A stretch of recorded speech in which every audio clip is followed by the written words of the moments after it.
anybody here from the Department of Labor? Yes, Chairman.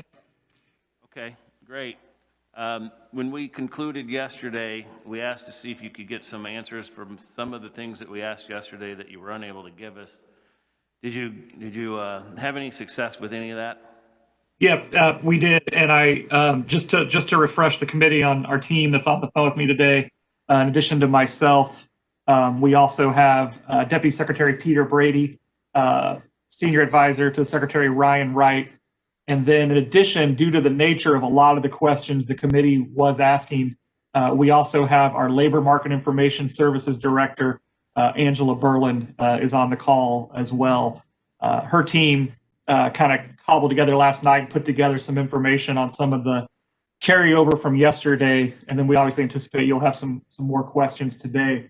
In addition to kind of going over these verbally with the committee today, we'll have Julie and our government affairs team follow up and get hard copies of some of these responses to the committee later today, possibly. So if we're ready to proceed, I think we just go ahead and kind of go through the initial 5 questions that we took down as outstanding from yesterday. Yes, please do. Thank you. Okay. So I think the first question, Mr. Chairman, was actually from you and related to projections on trust fund borrowing and what that would do ultimately to employer contribution rates. There's too many unknown data variables to do specific calculations, but we can kind of give you what the high level would look like. In the immediate future, there wouldn't be any change. Contribution rates are already set for calendar year 2021. So absent some sort of legislation that tweaked the calculations for contributing employers within the middle of a tax year, which is always kind of a difficult proposition, there's not going to be any specific adjustment to employer tax rates for calendar year 2021. Those are set in.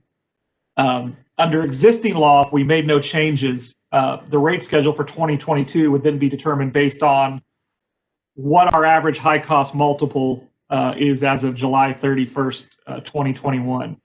And that average high cost multiple is kind of the foundational actuarial measurement for trust fund solvency that's promulgated by USDOL. It's looking at how much benefits could you pay out at the average of the 3 highest years in the last 20 years with no additional funds coming in. And that's kind of the metric that surrounds a lot of trust fund solvency calculations.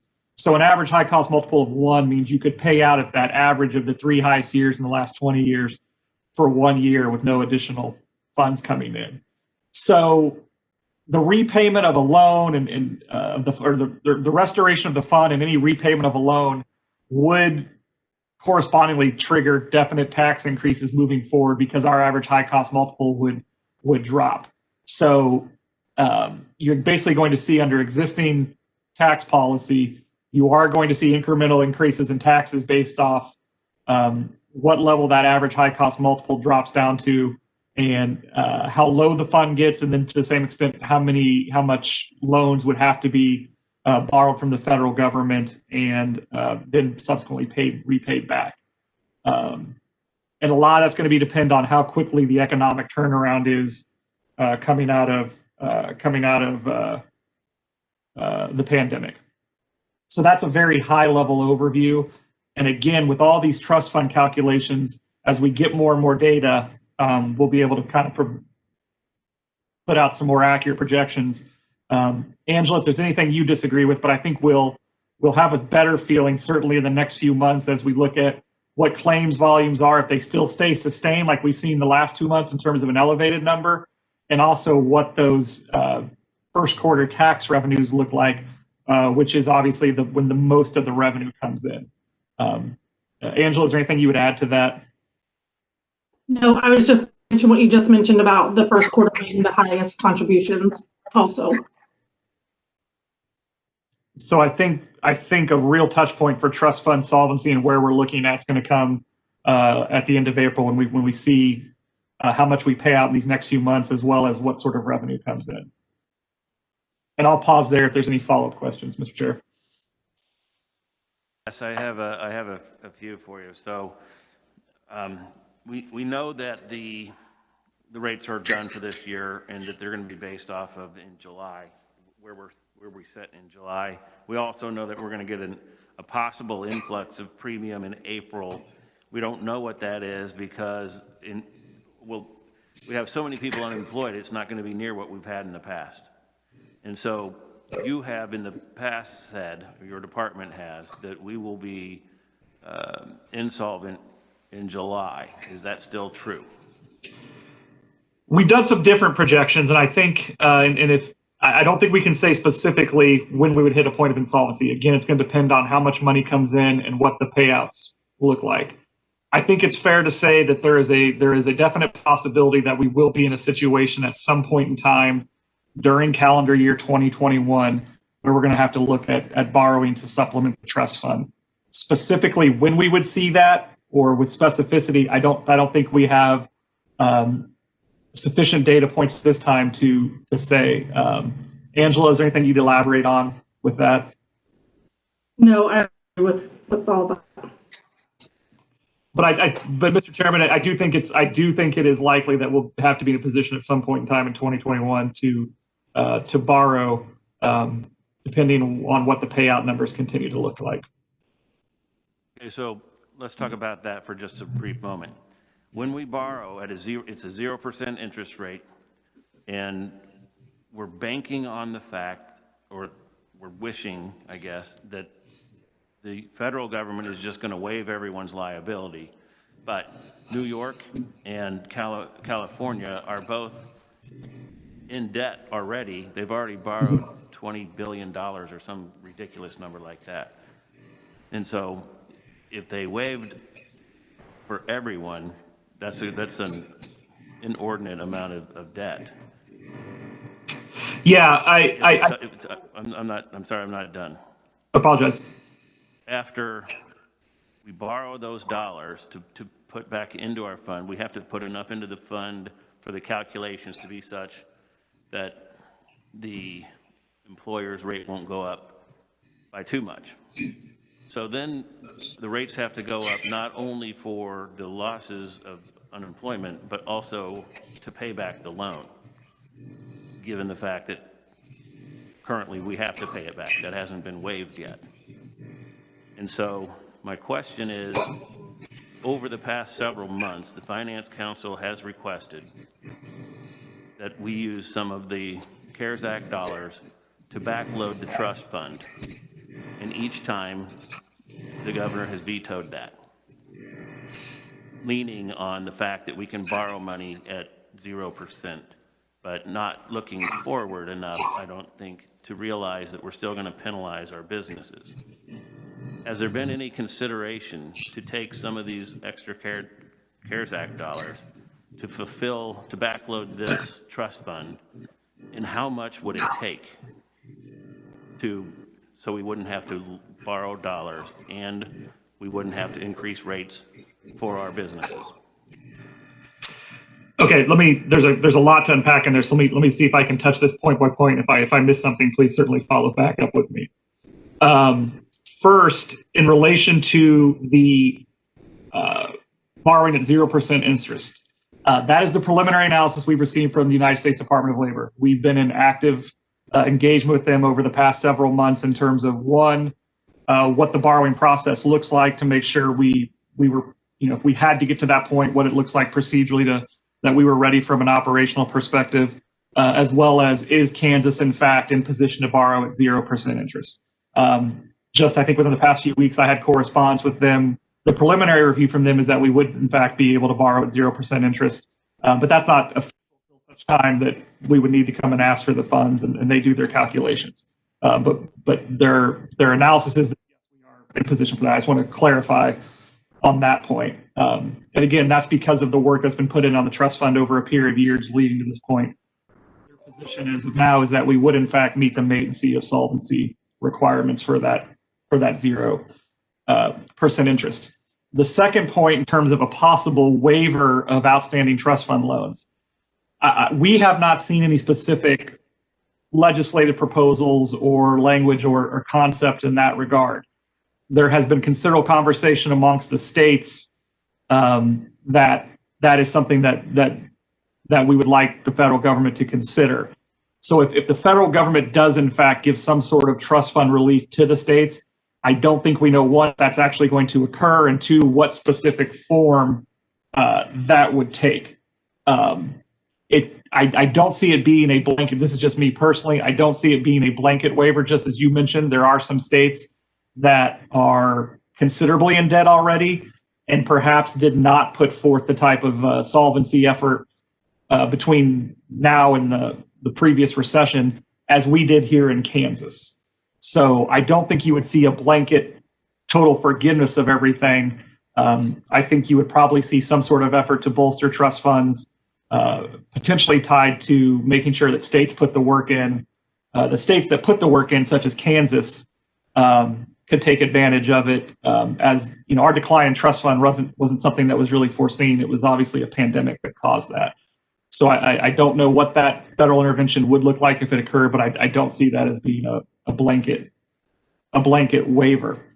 In terms of the amount of money you would need to bolster the trust fund with to prevent having to borrow, again, I don't think we have definitive information on how much would be needed or if that's a realistic figure, simply because we don't have all the economic data yet, right?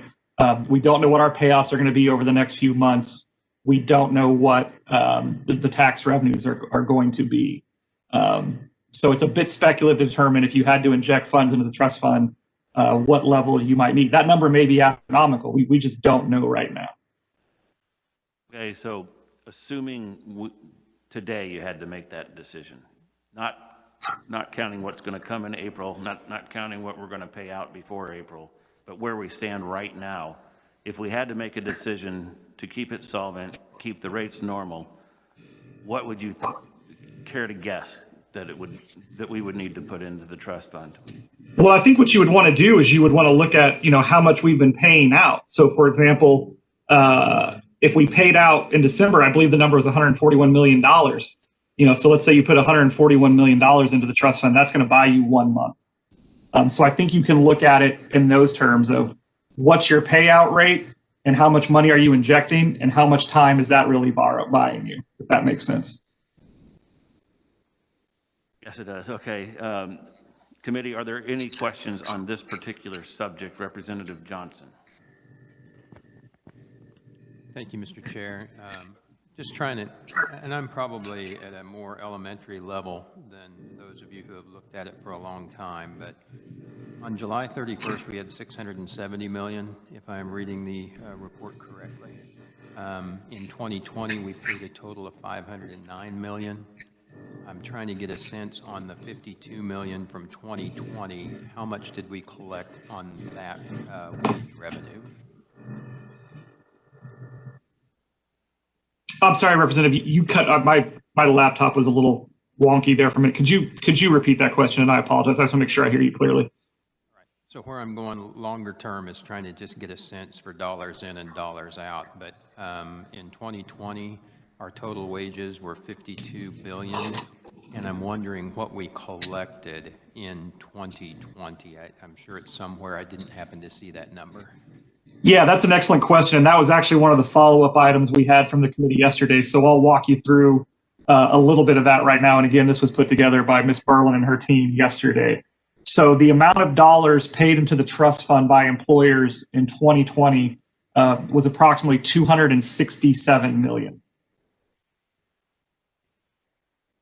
In 2019, and again, this is information we'll follow up with hard copy. I apologize, we have sirens here. Give me one moment.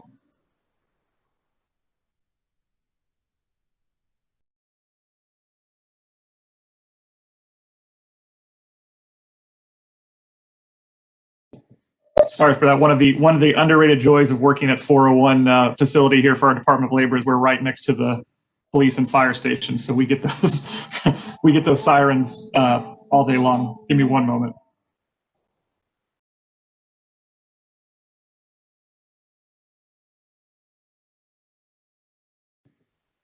Good, thank you. For 2019, those tax collections Representative, were 275 million. For 2018, it was approximately 297 million. And I'll just go back 5 years. I won't take you back the whole 20-year history. For 2017, it was 253 million. And for 2016, it was 268 million. I will go back one additional year. Prior to the change in tax policy in 2015, our tax revenues in 2015 were 458 million.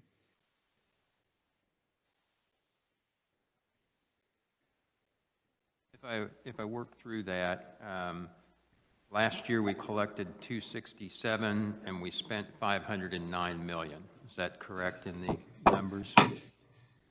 Angela, are you able to verify that payout number?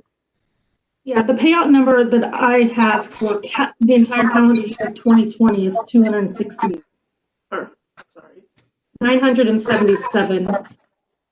million. No, we're the. Somewhere between 60 and 900? Sorry, 977 million. 977 million, is that calendar year or fiscal year? It is calendar year. Okay, so 977 for the calendar year. Were the collections also on calendar year or fiscal year? Calendar year. So the collections, go ahead. Oh, go ahead, Representative. Does that include PUA, or is that only our trust fund? It's only the Kansas Trust. Yeah. With 509 million in the fiscal year and 977 million in the calendar year, we're able to define a trend that meets your 141 monthly expenditures that we would have now from the trust fund. If I started at 670, and I believe we said our balance at the end of the year was 302 million, is that correct?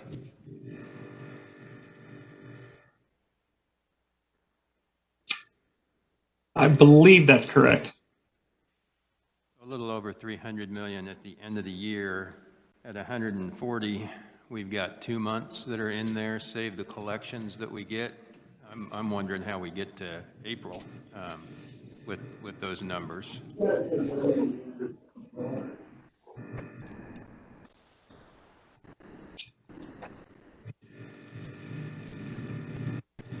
And again, it's good. And that's an excellent point, Representative. It's going to be tied to whether we see those sustained high numbers that we saw in November and December, or if it defaults back to what we had seen in the months leading up to that. I'm also going to note in terms of the revenue collection side of things, in 2019 and 2020, and again, these are calendar years, under that tax legislation that was passed in 2015, I believe it was Senate Bill 154 in 2015, that set this trigger system in place. All Kansas employers received a 0.5% reduction in their tax rate for 2019 and 2020. So those tax cuts were in place for those particular year, and that's tied to this average high cost multiple. The average high cost multiple hit a 1.15 figure on the calculation date. So for calendar years 2019 and 2020, employers did have a 0.5% reduction in taxes. So you did have a group of employers that were at either zero tax or very, very low tax figures for those years. So in 2019, I made a lot of hard work had been done on this to try and figure out where to be. No way to anticipate what was coming, but trying to get a handle on where we are. Our next real payment is in April, is that correct? Yeah, employer tax, and they start trickling in, but employers file on a quarterly basis. So taxes are due 30 days after the completion of the calendar quarter. So you start seeing that come in once the calendar quarter is completed. We would have some come in from January at some point here before too long, right? Yes. Nonetheless, my concern would be what we have to do in March and April if this trend, and looking at the chart, And just from a sense, I don't know that we've hit a point that we're leveling off as much as I'd love to say that we were, but anything we can do to try and get things open and going will be a help towards that. But short of that, would we look to do the borrowing, or what would happen if we start going to negative in that trust fund, just trying to anticipate what could happen? And I may be off on something that's not a concern.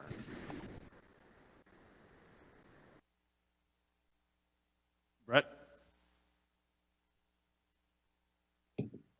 I apologize, Mr. Chairman. That was garbled for me. If another, I think your mic is mute. Your mic is muted. can you hear me now? Yes, sir. That question was garbled. I'm having a bit of a connection issue at the moment. Did another member of the team hear that question can respond? Yeah, Representative, the way that I write for the agency, the way the system is set up is the federal government is the lender of last resort. So they backstop every state trust fund. And so when a state goes insolvent, to ensure that they can still continue to pay out those funds, that's where this loan issue comes in, where they pay out through those loans. And then based on the health of our fund and our practices heading into that determines the percentage.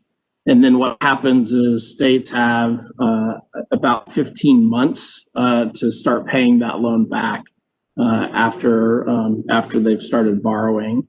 And so that's where that is. But the federal government, the way the system is designed is the federal government is that emergency backstop for states. That way, even if a state goes insolvent, benefits are still able to be paid. Thank you. Representative Carpenter. Thank you, Mr. Chair. On your sheet, you were looking at there, if you went back below 15, you would also see kind of exactly the same thing that we're going through on this. And I was on this committee in 13 when we raised those unemployment rates to the rates that we're talking about now. And so that might give you a little bit more of an idea of what's going on. And then in 15, all employers paid that higher rate, whether they access the unemployment insurance or not. What were the figures below 15? Do you have those? For contributions by calendar year, sir? Yes. Okay. For 2014, it was just a little bit under 382 million. For 2013, it was approximately 415 million. And for 2012, it was 417 million. 2011, 408 million. And you're correct in the sense that we did have to borrow along with, I think it was getting 38 or 39 states during the course of the Great Recession. And we can put together some information as well for the committee on what that borrowing looked like, what we had to do during the Great Recession and the efforts to pay that back. And yes, all employers are subject to, all contributing employers are subject to a tax, but it is an experience rated system. So their tax rate is dictated in large part by how frequently former employees have to take advantage of the system. So to the extent that you are an employer that has infrequent unemployment claims, you are going to have a much lower tax rate than an employer who has significant use of the unemployment system by former employees. Well, all I'm saying is that would be a good mirror of what we're going to go through here in the next year of what that looks like. And we'll add that to our follow-up to give the information on the Kansas borrowing history coming out of the recession. Seeing no further question. Oh, Representative Dodson has a question. Just one quick question. Do any of the federal funds, CARES, Spark, CPP, find their way into total wage?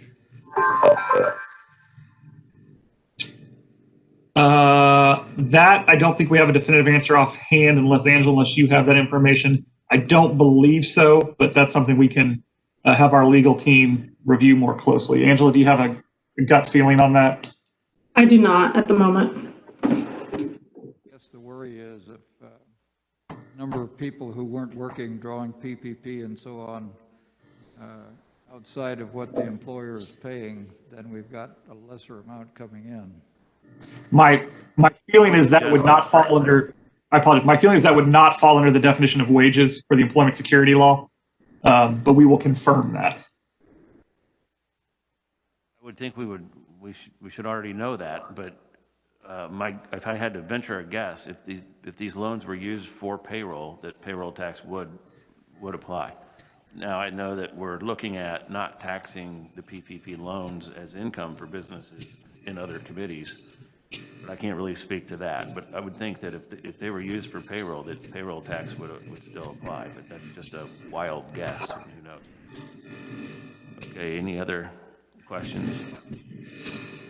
Okay, Mr. Secretary, thanks for that. Can you move to the next issue that we had from yesterday? Yeah, so we kind of jumped around a little bit and went ahead and went to those payouts by calendar year. Circling back, there was a question on percentage of claims based on population. How does Kansas compare to other states? So what the research team did here was they took claims data for November and December from the common USDOL report that all states have to file on weekly claims. And then we use the 2020 census population data as kind of a benchmark. And they put together a graph. And again, we will forward this to the committee so you can see it visually. Based on that analysis, Kansas kind of falls in the middle for both November and December. For the month of November, we would have been at about 12.3%. And for context, the low would have been South Dakota at 2%, and the high would have been California at 31.8%. And then for December, we would have fallen again more in the middle at 14.5%, with the South Carolina, I don't know, I see what's happened there. We didn't have data for all states, so correct me on that. Again, South Dakota would be low at 2.1%, and Kentucky was actually the high at 37.4%. Angela, is there anything you'd like to elaborate on that?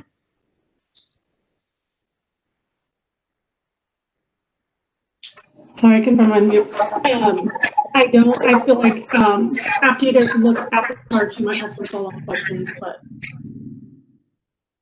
it'll be better visually. Yeah, and the chart is kind of informative for showing how the states are arrayed on that issue. And that's for regular unemployment insurance, extended benefits, and pandemic emergency unemployment compensation. The weeks claimed under those programs. Sir, is that for initial claims in those 3 months? What would it be for the calendar year? So that was for weekly claims. For the calendar year, I don't think we did that full analysis for the calendar year, did we, Angela? No, we did not, but we can. Yeah, we kind of had a quick turnaround, so we wanted to give you a snapshot of recent history, but if we get a little more time, we'll certainly have the team go back and compile that. We can do that through calendar year of 2020 if that's something you think you'd like to see. Mr. Secretary, I think it would be helpful if you would have someone email that chart to Cindy Harris, and she can email it out to the committee and then upload it also, so that people can review that while we're talking. But we can move on to the next subject for now. Okay, no other questions on that. We did a similar, get my notes here. This next question was related to PUA claims for a similar issue. So it was, we put together a chart showing weekly claims for PUA by week claims. And so we show early in the year under the Pandemic Unemployment Assistance Program, we were below 20,000 for weeks that were back claimed from the month of February. We peaked late in spring and May at a little bit over 120,000 weekly claims. Then those numbers have declined steadily throughout the year, back below the 20,000 claims per week at this point in time. But as again, we do know that a significant number of claims that are filed related to PUA are being prevented and stopped due to suspected fraud. And Angela, is there anything I misstated on that or anything you'd like to elaborate on? No, not at this time.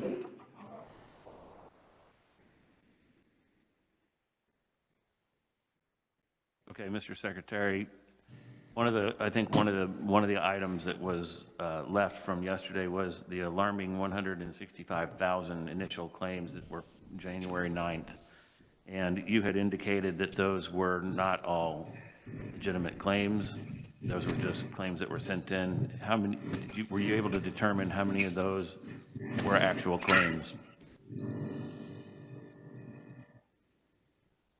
Peter, did you want to elaborate on this? I think we were still working on this issue, but I think we were working through trying to analyze and get a feel for where some of those came from. Yeah, I'll speak to that quickly, and then I'll defer to Angela to talk to the specifics. But what our team did confirm is that initial claims number does include a few different categories. It includes all initially filed claims, and that includes claims that are not entitled or eligible. That's also going to reflect any claims that were fraudulent but stopped by our team. And then that claim is also, the initial claim number is also going to represent regular unemployment, extended benefits, and PEUC. Angela, did I misstate anything in that explanation? No.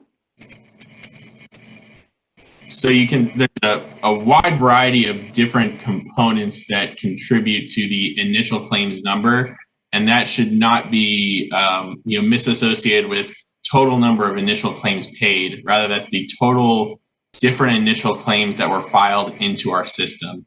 If you're also looking at that number throughout a calendar year, for example, one person could have several claims that count as an initial claim. An example would be someone that became unemployed in March, claimed for a few weeks, and then returned to work in May, and then was subsequently unemployed again. And even though they're resuming a claim, that would show as a new initial claim because they had gone back to work and were restarting. Okay, then could you get us some updated numbers at your convenience on total number of claims per person rather than, because we have 958,000 claims for the year, initial claims. I'd like to know how many people that represents of the 1.2 million that we have employed. And we can get a more detailed explanation to you, Chairman, and the committee. I know Angela looked at that question briefly last night, and one thing she pointed out to us is that because so many things fall into initial claims, continued weekly claims is generally a better measure of that. But we'll get some numbers and an explanation of all that to the committee. Okay, thank you. Representative Hsu has a question. Thank you, Mr. Chair. Hopefully this works out okay. Yeah, for our purposes, I don't see initial claims being all that helpful of a metric in terms of what problem we're trying to solve, which is, I guess, my theme of this year. I think if we're looking at, overall burn rate or whatever, initial claims paid is much more helpful to us overall in general to help make decisions. And then, as you alluded to, the weekly claims as well. So just a suggestion. Thank you, Representative. Seeing no further questions, was that the final leftover from yesterday, sir? Yeah, and we do have, and that's a great tie, and we do have some information on looking at weekly claims. So for the weeks ending January 4th, 2020 through January 16th, 2021, we paid out roughly over 3 million of the, these aren't precise numbers, but I don't want to be reciting numbers to you, basically paid out about 3 million of the 4 million continued claims that were filed. So about 77.3% of continued claims were paid for the time period.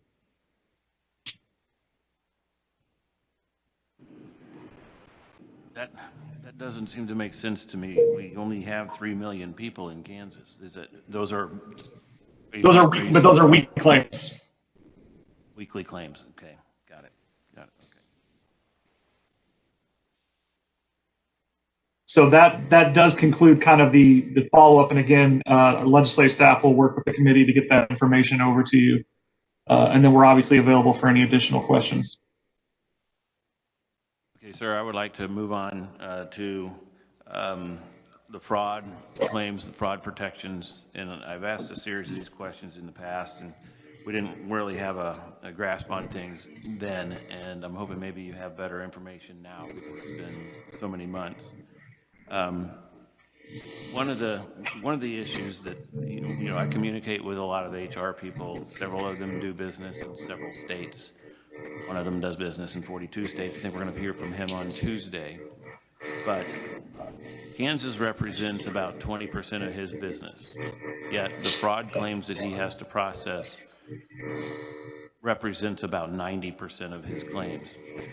So there's something off there. Can you tell us what other states might be doing differently than we are? And I know that we are now looking at the Google Analytics and the ID thing with the credit bureaus. Is that what's going to make a difference there? So I think there's a lot of factors, and again, I think I'm familiar with the entity in question, and obviously we'll have to hear his testimony in total. To restate what we've already stated, we do know this is a nationwide problem. Again, if you look at any state, this has come up. I think states that have been able to effectively deploy identity proofing at the front of the claim cycle probably have had greater success in terms of reducing identity theft-based claims.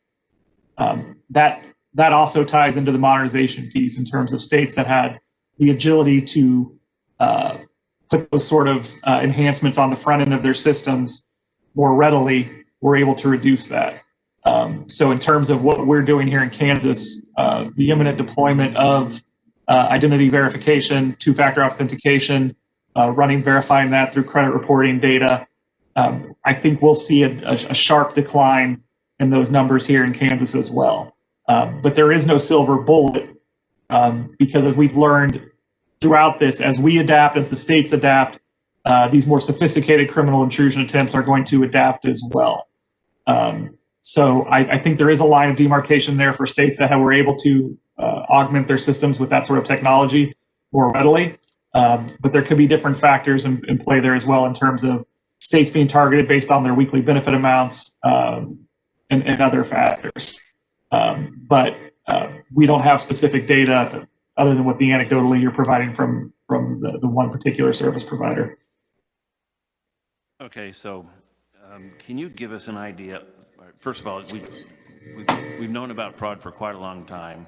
I understand that our system is antiquated, but the Google Analytics stuff and the ID program that you talk about, they can be done separately. They don't have to be part of our system. So the first question is, I've got a lot of people asking me, why is it taking so long for you to address the fraud?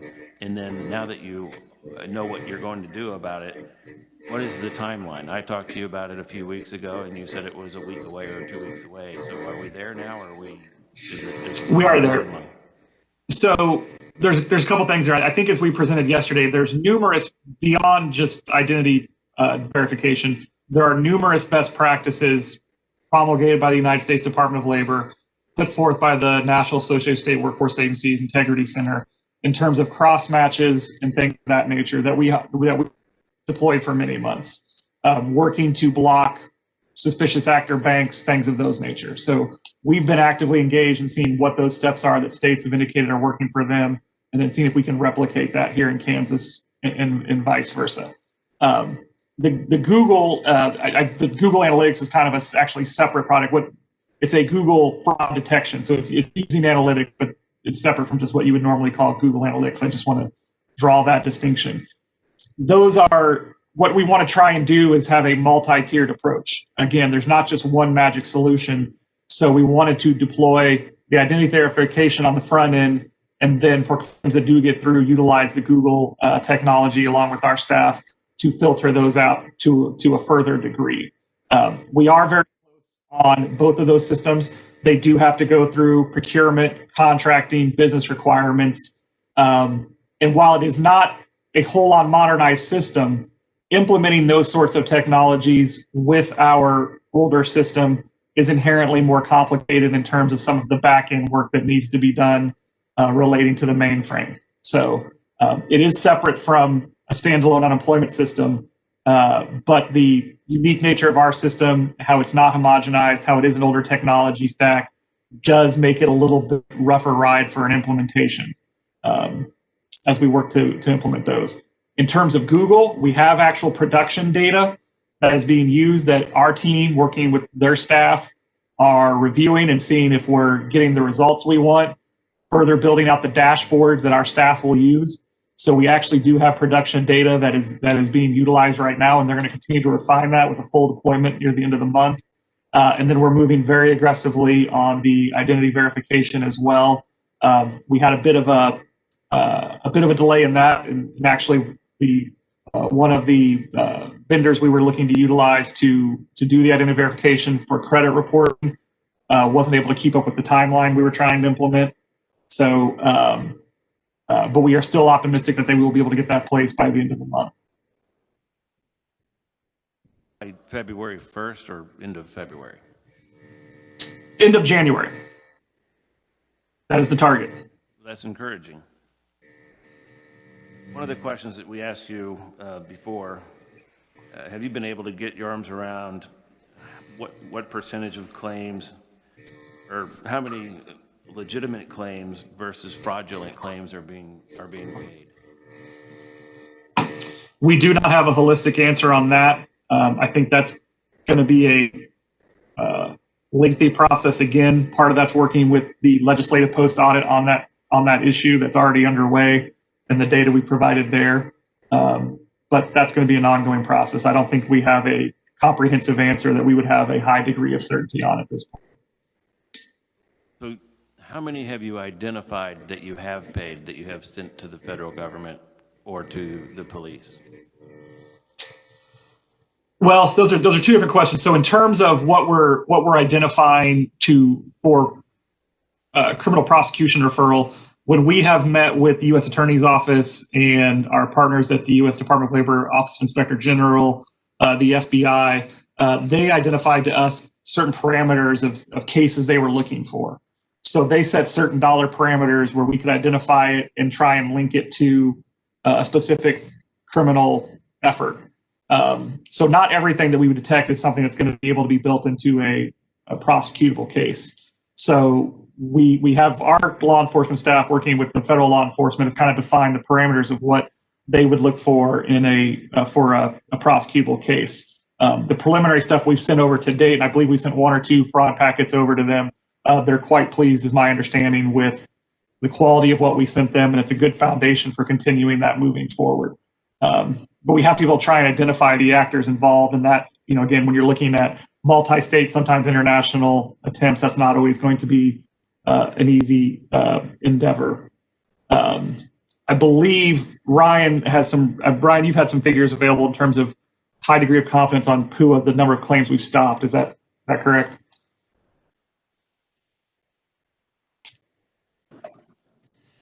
It's Ryan Wright for the agency. To date, we've stopped over 250,000 was the last number that I saw. We're still working through some of those analytics pieces, and as we bring on these new tools, we think that those are going to give us some better insights into this, so we can give both your committee and also LPA a more accurate number at that point. Some of these tools we just simply don't have with the technology that we have in place today. So you have identified some fraud claims that you have paid, right? We've made referrals over to the federal prosecutors, so those would be identified. Okay, so setting aside the fact of whether or not you sent them to the federal prosecutors, how many have you identified, whether you turned them over to the prosecutor or not?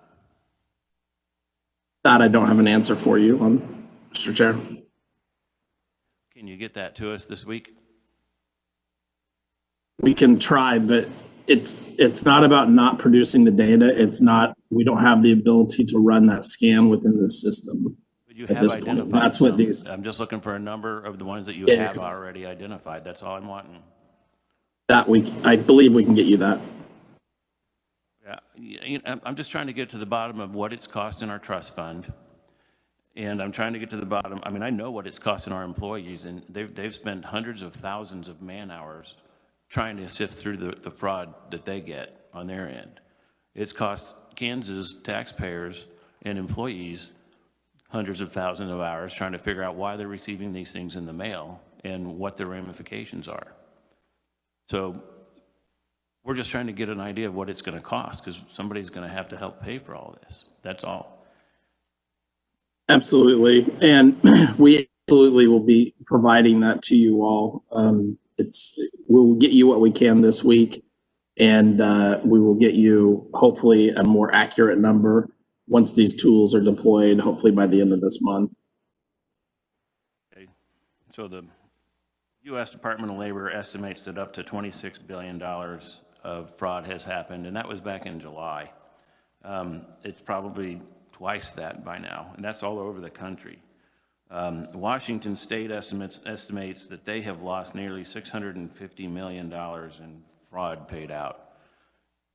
The Department of Labor ranks Kansas and Washington within 0.1% on improper payment rates.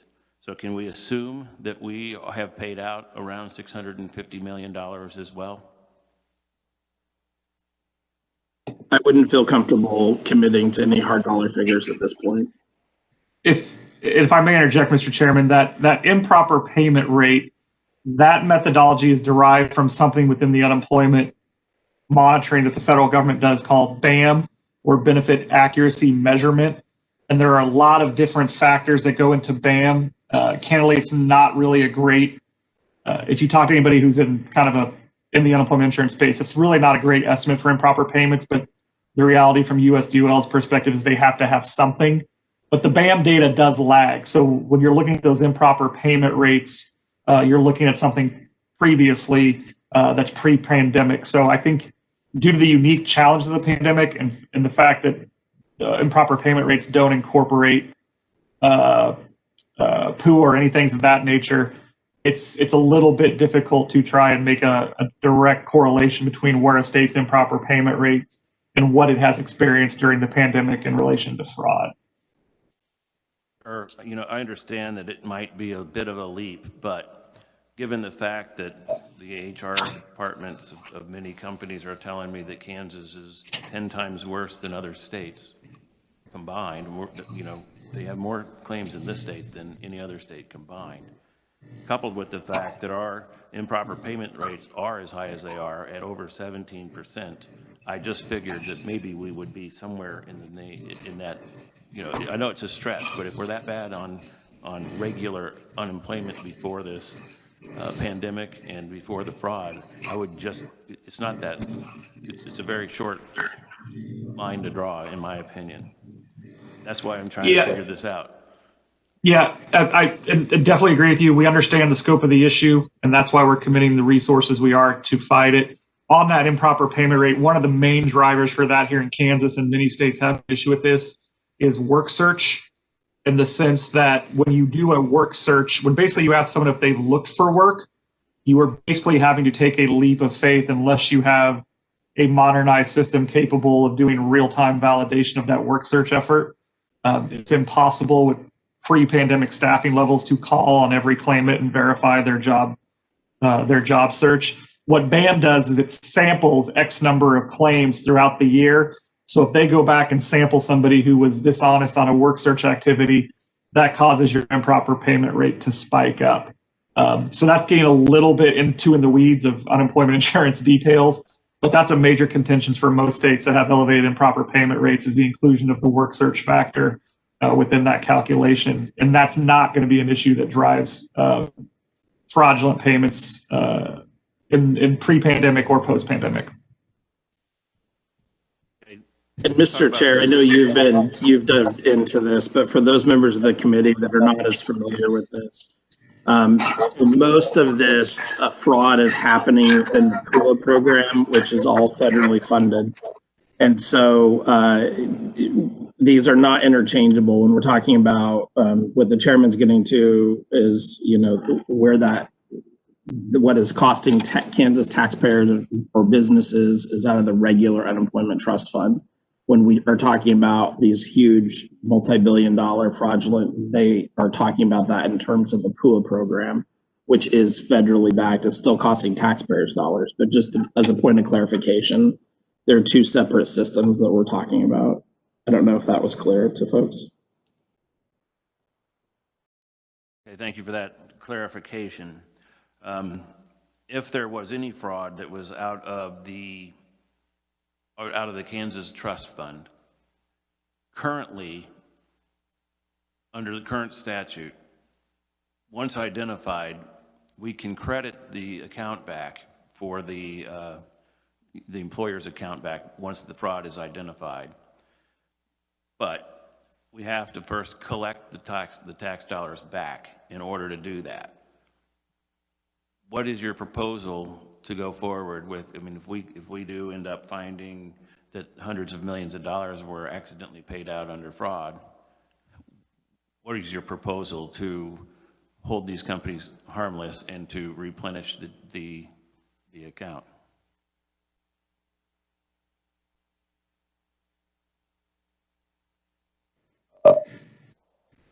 So a few things there. In terms of recouping, and you're talking into the Kansas Trust Fund, is that correct, Mr. Chairman? Yes, Mr. Secretary. Okay. In terms of recouping fraudulent overpayments, there's an existing infrastructure that works on that. So we do have collection staff that work those in pre-pandemic, pandemic, post-pandemic time periods. A critical tool in that regard that is extremely successful in recouping those amounts once they have been identified, if they're tied to folks that we can identify, is something called the Treasury Offset Program. So under federal law, we have the ability to seize federal tax returns to recover unemployment benefit payments that have been paid fraudulently. Okay, so there's a kind of a steady stream of revenue that comes in over a period of time, working on bringing money that may have been paid out incorrectly and pulling it back in. Want to verify with the team, I don't think in terms of if it's identified as fraud, an employer is not responsible whether we recoup those monies or not. If it's identified as a fraudulent claim, that's not something that's going to negatively impact an employer once we are able to issue a fraud determination related to that underlying claim. Now, the impact on the fund is still there, but that individual employer is not going to be negatively impacted on their experience rating due to a fraudulent claim on a state claim. Okay, so in some cases, the employer and the employee are receiving these notifications late, and the 10-day or 15-day or whatever it is, day window to report back expired. How are you handling that when an employee gets something and calls in and says this is fraud, or the employer realizes it, but it's too late and you've paid the claim? Anytime we are notified of potential fraudulent activity on a claim, that's going to get worked. Similar to what we've said, if someone's legally entitled to receive benefits, they're going to get paid. If we have received notification of a potentially fraudulent claim, that is going to be worked as we utilize surge resources to continue to work on the volume of claims hitting us. So if we have credible information that a claim is in fact fraudulent, that is something that's going to be addressed. Okay, so we do have some of the reimbursing employers, such as schools, that are going to come testify. I don't know if they're going to be here Tuesday or if they're going to come testify to the bill, but and I've brought this up before, they're telling us that they are reporting fraud, and in committee, I'm not sure if you're aware how this works, but they have to pay their own. They don't pay into the trust fund, so they have to pay their own claims. They are reimbursed by the federal government currently, I believe, or the state government. That's moving to 50% under the new program. But they're still out these dollars to pay until they're reimbursed. And they're calling in to the Department of Labor, reporting fraud and saying this is a fraud claim. Why do I have to pay it? But they're being told that it hasn't been investigated yet.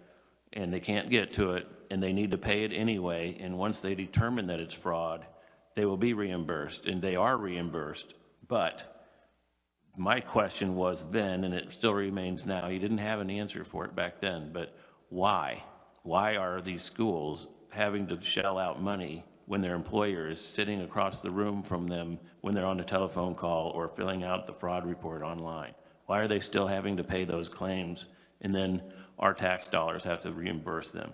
They're out those dollars for a period of time, and we know that they shouldn't be paying that, but they're having to pay it. So can you answer that question today?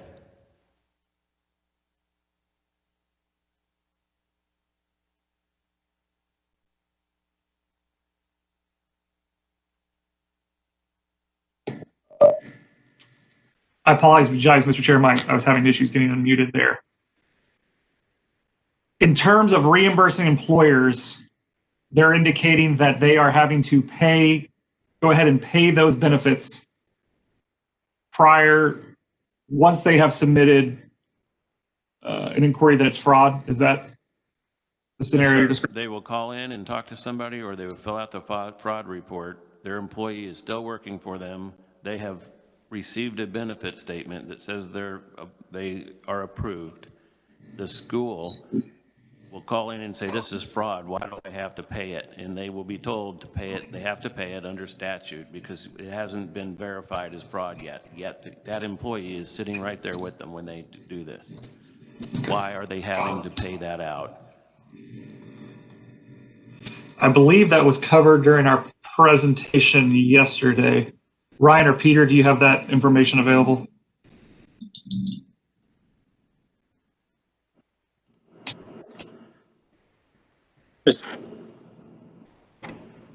Can you hear me? Yes, sir. Sorry, Mr. Chair. So it just has to do with the way the law is structured and what our requirements are. There's no easy way to explain that. Contributing employers and rated governmental employers are treated differently under the law than reimbursing employers. And it just has to do with the way the reimbursing employer system is designed. Okay, great. Now we know the answer. How do we solve that? What statute do we need to change to get that solved right now? We can get with our tax team and determine if there is a way to, we'll have to circle back with our tax team because there's a couple things you have to bear in mind. When you're talking on unemployment law, we have to make sure anything we do is in conformity and compliance with USDOL. We'll have to take that offline and see what the flexibility is. As Ryan pointed out, that's just kind of the unfortunate nature of being a reimbursing employer is with a contributing employer, you're paying a tax rate, so you have the ability to do different things. But the whole concept of reimbursing employer is you don't have to pay anything. So when a claim is filed, you're on the hook. You got to pay. So I can see what the allowance is under federal law for us to review payment requirements for reimbursing employers and see if that can be flagged or held in abeyance pending final resolution or recovery on a suspected fraud. But that's something our legal team's going to have to run the traps on with USDOL because everything we do in this space has to comply with what federal law requirements are. Okay, thanks. That would be great if you can get that back to us because, as you know, we are working on unemployment fix bill that should fix just about everything, at least as much as we're aware of, and that's why we ask all these questions. We can't help if we don't know where the issues are and what they are, and that sounds like that might be something that we can actually do something about. But being that they're a reimbursing employer, and having to pay those claims, are we currently paying those claims on the normal trust fund employees because we also haven't gotten to them?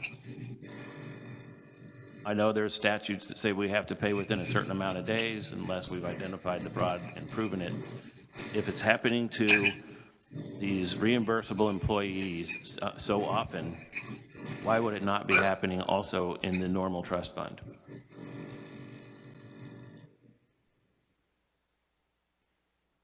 Well, look, I mean, we know there's fraud, right? We know there's fraud related to the regular unemployment benefit program. We know there's fraud related to the pandemic unemployment assistance program. We know there's significant more fraud in the pandemic unemployment assistance program because it's a softer target because it just came into existence this year. We do know we have much more infrastructure in place to prevent fraud on the regular side of claims, as both I think Ryan and I have testified a couple different occasions to, than we do on the pandemic unemployment assistance side of things. What we're doing, and not to restate it, is trying to use every known available resource to flag those claims before they're paid. We would much rather prevent payment from going out the door than have to try and identify it later on and then go after and collect. But the extent of those that are getting through, again, I don't think we have a precise handle on at this point in time, other than to say we've employed the best practices that are within our ability to deploy at this point in time to try and prevent those from happening. Claims can be temporarily suspended if there's an indication of fraud for further investigation. We have the ability to do that. We engage in wholesale suspension of claims where we've been able to identify clear markers such as payments are all going to one bank account or some commonalities like that. So claims that bear the indication of fraud do have to go through some different measures before those payments are made. Just not in reimbursable employers. So that's the difference. No, for reimbursing employers, I mean, a claim is going to be evaluated for fraud, whether it's the only change that's substantive difference between a claim where it's reimbursing employer or a contributing employer is how those benefits are funded. The claims process is going to be the exact same. There's going to be no distinction to the claimant in terms of what they see when they're filing the claim or candidly how we review those claims. The only distinction between those two types of claims is where the source of the money comes from. In one case, it's the trust fund. In the other case, it's the employer themselves reimbursing us. Okay, I just have I got one more topic, and then I'll turn it over to the room for additional questions. Yesterday, you said that you have a idea of what the modernization program is going to look like. You've done quite a bit of research. You're on track to start the build, from what I could tell, towards the end of this year. Hopefully sooner, but towards the end of this year. Can we expect that to be completed by the end of 2022? Based off what we currently know on modernization projects, I think to have a completed, fully modernized system by the end of 2022 is probably not feasible. There's a lot of variables there in terms of what type of system you go with and how you choose to implement it. So two common approaches that states will track, these are kind of some of the categories. Some states will go with what they call a big bang approach, where they turn on the full system all at one time. Other states will do a phased deployment where they may go live with their tax system first and then their benefit system later on. That's one of the things those are all kinds of the issues that are worked through in that feasibility study that we've talked about previously. Historically speaking, these projects, I think we've testified this, but it does run the gamut. These projects can take between 3 and 5 years, okay? What our goal is, by doing a couple different things. One, trying to leverage a system that's been successfully deployed somewhere else. We don't want to be anybody's guinea pig or test case. So we feel by trying to leverage a solution, whether it's an open source code that USDOL helped fund in a consortium state, or whether it's a vendor with an established track record of implementing in states similar to Kansas, we're hoping to leverage those successes, one, to have a successful project, but also to reduce that project timeline. I have also heard anecdotally from the vendor community that they feel, due to the additional resources in this space, getting better at these projects, that they feel strongly that they're able to turn that project timeline down from 3 to 5 years to 18 months to 36 months. But bear in mind, those are vendors who are wanting to sell you something. So I think that's going to have to be borne out. I think we will try to be as aggressive on that timeline as possible. And to the extent a vendor indicates to us that they are able to deliver components within, perhaps by the end of 2020, maybe go live with a tax system, it'll be incumbent upon us to make sure that that is addressed contractually. And it's a deliverables-based contract where payment is tied to effective delivery of the services within that deployment iteration. I think that'll be something incumbent upon us to make sure we manage the project in that way. Having a whole system done in 2022, I don't think is feasible. Just let us know what it is that we can do to help make it as feasible as possible to get this done as soon as possible. Absolutely. And I think there is room to work with the committee there, Mr. Chairman. We appreciate, I think, you know, speaking for me personally, who's been involved with the agency for a number of years, it is a encouraging sign. I've never seen the alignment like we have now across all stakeholders, that this is the appropriate time for us to get this done for the state of Kansas. So we definitely look forward to working with you on that issue. Okay, committee, I'm sorry that I have taken up a bulk of the time, but I just went through all this stuff all night last night and wanted to make sure that we got the basics covered. Does anyone else have any, now that we've confused everyone, does anyone else have questions? Representative Sutton. Thank you, Mr. Chair. Fred, it's good to see your face. I've bounced emails back and forth with you for some time, so good to see that you do have a face. All right, yesterday you mentioned some previous funding for modernization of IT for Department of Labor, and you said that there were some aspects of it that had been done. Is any of that modernization something that we can build on for our current modernization project, or does that all have to be scrapped? There was technology enhancements that came out of the original modernization project that will probably have some carryover to an existing system. There is actually still some existing methodology in terms of documented business requirements that haven't changed significantly in the intervening years that can be leveraged when you're documenting your as-is processes versus your to-be processes.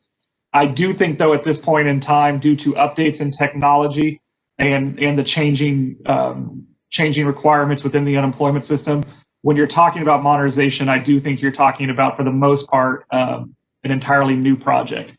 There are some things that can be leveraged, but I would not say a significant amount.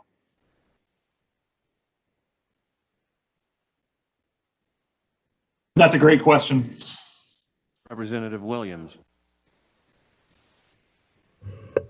Thank you, Mr. Chair. So if we look back into November when fraud really, skyrocketed, and let's say that there was 2,300 claims a week or some number close to that, and now we're in mid-January, and you just testified that you think with the couple of fixes that the Department of Labor is going to do, including identity verification, you still have 2 weeks to go. Do you think, are we looking at a possibility of 300,000 unique Kansans that had their identity fraudulently used? Is that the number that you would put on that? And then are we, to the questions that our chairman has asked, are we going to get some of those hard numbers so that we can see truly in February if the 2 additional safeguards are making an impact or not?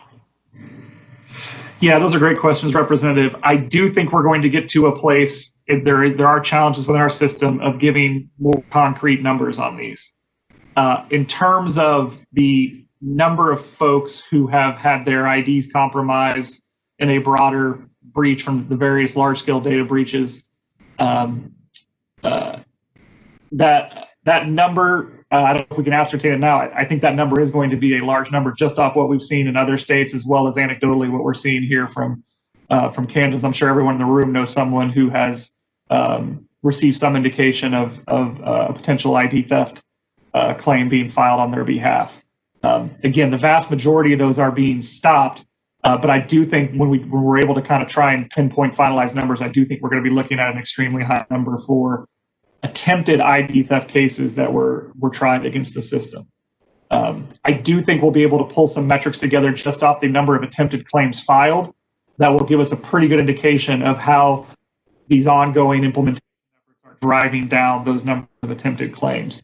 But even though we're optimistic on using the Google fraud application, even though we're optimistic on ID verification, can't emphasize enough, it's a multi-pronged effort. There's literally 30 different things we need to be doing to try and prevent fraud. I'll give credit to the representative, actually. I think you approached us with the concept on resetting some passwords that we did, in fact, utilize as a best practice, and we'll be utilizing that going forward. So that was something we vetted with our team, and we were actually able to implement, and we felt that that was beneficial. So there's no silver bullet, but we definitely want to work with the committee to continue to try and find every solution possible to this. Okay, well, that's good to hear. But in terms of the number of report fraud, either on the hotline or on the website, what would that number look like? We'll have to pull that back when we do the additional follow-up from today. We'll see in terms of numbers we have that have reported through the hotline. That's something we should be able to pull. And being able to track the, based on how many people have reported, how many people or how many claims have been stopped, and then with these new additional safeguards. I know it's not everything, but yeah, and we can also pull numbers in terms of the number of, because due to that one-stop fraud reporting site that generates a police report, we can also pull numbers in terms of the number of police reports we've issued as well. So that's a good follow-up. And Representative Williams, this is Ryan Wright for the agency. The 250,000 number that we're referencing is some combination of those claims that have been reported to us either through the website, through the call center, or that our team has identified through our own systems. But we'll go back and see if we can give you a breakdown of that, like how many have come in from each source, if that's helpful. yes, that would. And it's more than just the claims. It's also understanding how many people personally have been impacted. So unique individuals as well as just the number of repeat claims per an individual.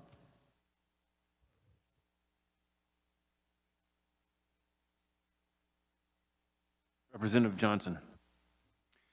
Thank you, and thanks to the department. And many of the questions I've had have been answered, and appreciate the efforts to respond on the fraud. I know a couple of things that we had mentioned yesterday. We'd had 250,000 fraud claims to date, and we had tripled the size of the fraud unit, but I was guessing the amount of claims would have gone up by an amount even more than that. So I'm appreciative of all of the work that's going on and thought to figure out how to slow that down. One of the things that was mentioned was withholding taxes is something neither KDOR or KDOL is able to do. Is there any request in to change that or consider whether or not there would be withholding in that process and whether the department would be able to do that?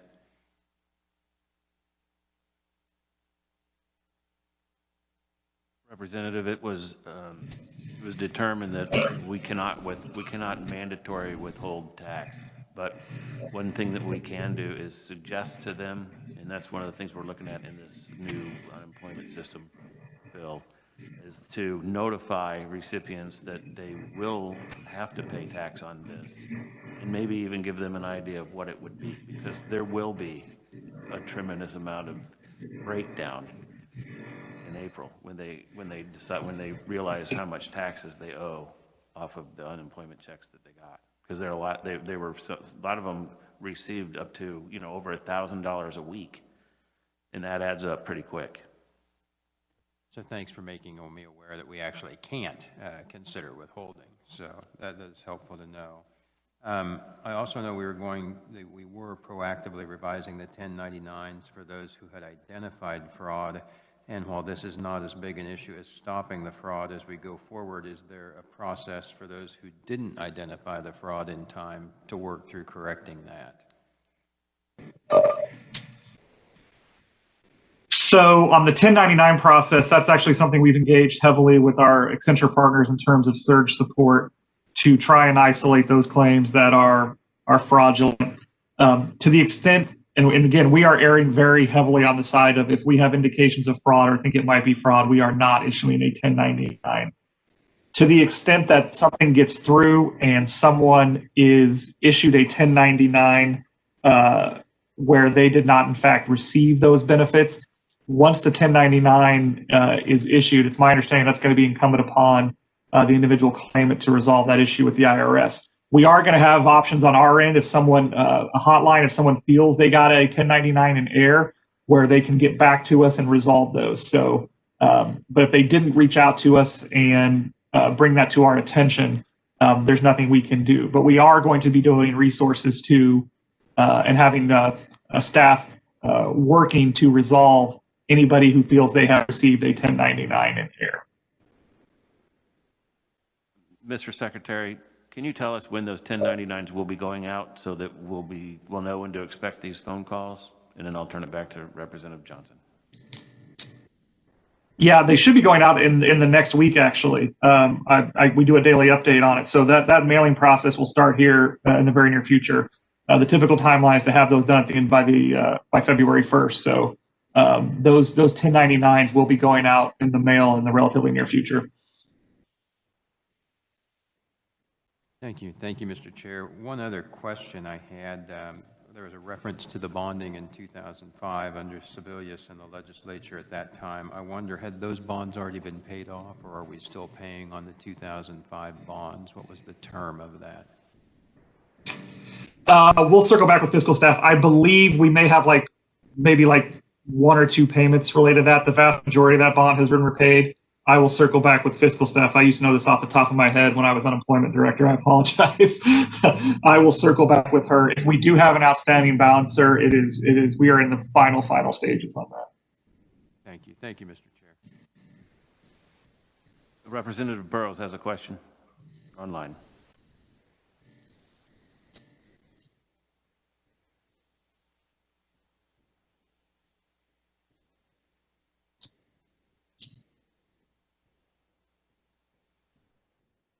Representative Burrows, are you there? Second. Any better? Yes, sir. We can hear you now. And see Okay, you. thank you, Mr. Chairman. I just wanted to remind Mr. Flashbarth about my comments yesterday in reference to employers that are cutting salaries as well as cutting benefits and requiring employees to come back to work and then protesting against them getting their unemployment. I just think that sends the wrong message, and I do know that there's an issue there, and I'd like to at least have some kind of avenue in which to address it. Chairman, you were kind enough to ask me to visit with you about it. I think it's something we need to look at. Fraud has taken up a tremendous amount of this discussion, but there's not only fraud being conducted within the department, but there's fraud being conducted all along in other ways too. And I just don't think cutting someone's salary $6, $7 an hour and expecting them to come back to work with no benefits is fair and equitable to the employee. And if the employer is drawing down state dollars and or CARES funds, federal dollars, I still think that we need to look into that. Absolutely, and we'll make a note to have Julie from our government affairs team circle back with you and get something set up to discuss that with you. Yes, Representative. Yesterday, I believe he did say that it is a case-by-case basis currently, and currently the Department of Labor is not terminating anyone's benefits. We have some employees that have sent in thousands of Social Security numbers and names, and nothing had been done because there is no work requirement currently. But that does bring up an important issue. I know that the new Section 251 from the new CARES Act requires by January 26th for the Department of Labor to institute a process where they do cause people to look for work, and they need to have a process for addressing work refusals and a reporting method for employers. That's just a couple of days away, or it might even be here. I've been so busy I don't even know what day it is. But how do you plan on addressing that by January 26th in order to participate in this program? Well, I mean, that's the standard. That's the normal state in unemployment insurance, right? So having a work search requirement is the status quo in most times. So the infrastructure in terms of resolving those issues is already existing. removing the work search requirement is something that's kind of the outlier and something that's never been done previously, to my knowledge, in the unemployment program, due to the unique circumstances of not just being a recession, but a pandemic. So to the extent that, our agency having the processes in place to require claimants to look for work, that's 99.999% of the time what exists within the unemployment system anyway, if that makes sense. It does. However, the U.S. Department of Labor, as we talked about earlier on the improper payments, I believe 65% of our claims that were improper were because of work search requirements that were overlooked. And so I'm just hoping that doesn't hurt our participation in these additional funds in the CARES Act. Have you addressed a way for employers to report to you? And I mean, it seems like it's quite extensive what you have to do. Are you prepared for that? Yes, and candidly, if in terms of that improper payment calculation, Mr. Chairman, I think that's actually something. I think we'd probably like to brief you a little bit fuller on that offline if you'd be amenable to that, because there's a lot to untangle there. But yes, we do have infrastructure in place for employers to report those issues. Thank you. Any further questions? Representative Highland. Mr. Chairman, I'm disappointed, obviously, in the historic overview and the funding we did and how it was spent. But that brings me to the question, and you may have already covered this. We've covered so many topics so quickly, but once we get this program approved and in the system, how much do you predict it will cost for this modernization? And who's going to pay for it?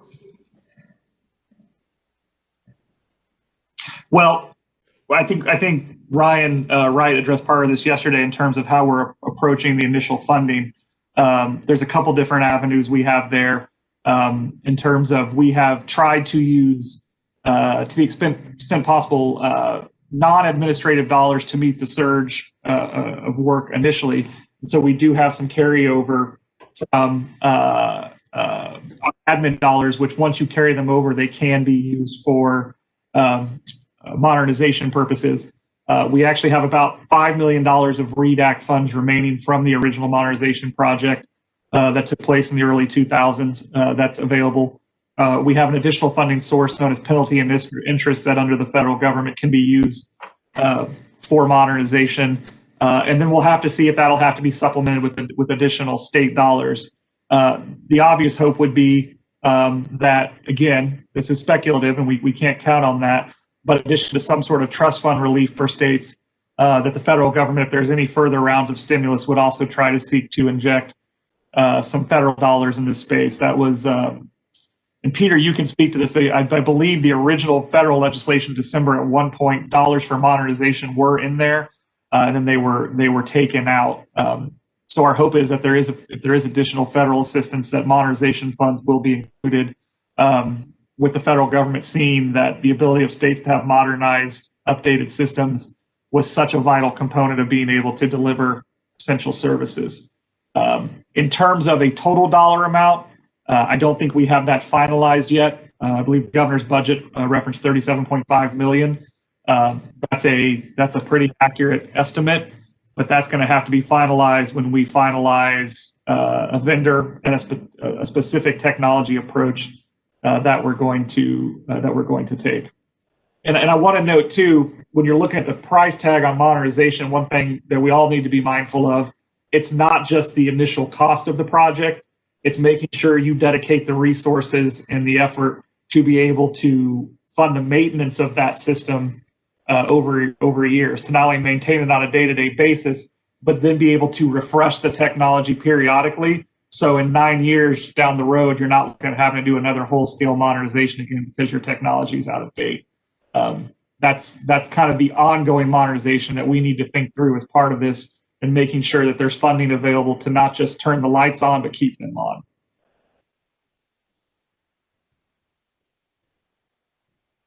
Mr. Secretary, I had a conversation with you a few weeks back, and you kind of gave me some background on yourself with modernization. Would you mind going through that with the committee so they can have the confidence that I do that you really know what you're doing when it comes to this?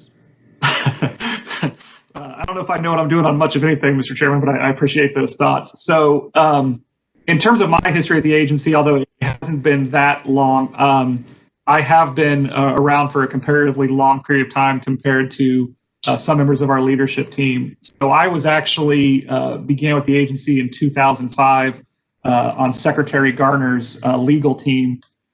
So my experience with the phase one modernization was from the contracting perspective and looking at some of the challenges we had with our vendors back then and some of the disputes that arose with those vendors, which is not uncommon. And that's when I talk pretty heavily on making sure we tie these vendors to appropriate contracts where it's based on delivery of a system, not promise of delivery of a system. I think that's where that perspective comes in. I became unemployment insurance director in early 2013. And having come from a legal background at the agency, I think it took me about 2 days in that position to realize that position was driven by information technology. And I believe our unemployment director, Laurel Seals, is on the phone. She could probably testify to this as well. In terms of the number of meetings she's in per day, those that are focused on IT, it's probably 50%. So I joined the steering committee that is utilized by the U.S. Department of Labor and the National Association of State Workforce Agencies that is specifically focused on improving the modernization landscape for the states. So I joined that committee in 2013 and have served on it ever since, and I actually chaired it for about a year and a half. So a significant portion of my time has been trying to get us to this point. And again, Mr. Chairman, I'm incredibly heartened by feedback I've not just heard from this committee, but other committees, the business community, workers, organized labor, that we do have everybody, the governor's office, that we do have everybody aligned that this is the right time for Kansas to take these steps forward. So I don't know if that gives confidence, but this is certainly an area that we've talked a lot about in Kansas over the years, and I've been involved in all those conversations, and it's definitely time where we're doing the work that we're doing now. Representative Croft. Thank you, Mr. Chairman. Mr. Secretary, earlier and I'm not asking for an answer on this one, I'll submit a follow-up question on it, but you mentioned when somebody reports fraud, you say you're working it. I'd like to know later on what working it really means, okay? Just the details for me. But my question for right now is on page 9 of your unemployment backlog. That's okay, I'll read it to you. You say that you have 41 claims that are backlogged, classified as backlogged, and all other claims are within the USDOL standard of adjudication timeliness. What is that timeliness line? What does that mean? Laurel, do you want to kind of give an overview of that, if possible, if you're still on the call? Let me see if our unemployment director is still on. Yes, I'm here. Thank you. Happy to take that question. So the United States Department of Labor puts forth quality and timeliness guidelines for both our adjudications and our appeals departments. And so it's about 21 days after that initial claim, or 21 days after that initial claim is filed, that we shoot for having a determination made within that time period. So what we do on a regular basis is we have a report that's run to show all of those claims that are at the 18-day timeline. And then we make sure that we get as many of those worked as possible before that 21-day timeline expires. Our adjudications department has just done an exceptional job on catching up on that backlog because it was quite enormous previously within the pandemic. I just have one follow-up then. Okay, so it's 21 days and then it's counted as backlog. So I know right now I have a long list, and I appreciate what you've done where we've been able to send names in, you contact them, we have to follow back up with our constituents and try to get them to tell us if you've contacted them. Can I give you a list of names? Because I have a long list of names right now, and you can tell me if they've been adjudicated or if they're on this backlog list. Because right now, I think my list is longer than 41. Would that be all right with you? Yes, absolutely. You can share that with Julie Mangini, and we will make sure that that list is reviewed. Okay, because I mean, I'd like to have back the information of what their status is. And Mr. Chairman, if it's all right, I'd like to offer that to everybody. If you'll give me your list, I'll add it to one list and send it to you, sir. And as a quick follow-up to Laurel, I dictate of why that timeline exists. You have to bear in mind it's a due process where we have to give claimants and employers the opportunity to share their information. So, for example, if there is the claimant files, the employer has 10 days to respond. And then oftentimes our adjudication staff will have to go back to the claimant or the employer to clarify a point or rebut the information. So that is really tied to statute in terms of we have to give both sides sufficient legal notice and opportunity to respond to the facts of the claim. Thank you, Mr. Secretary.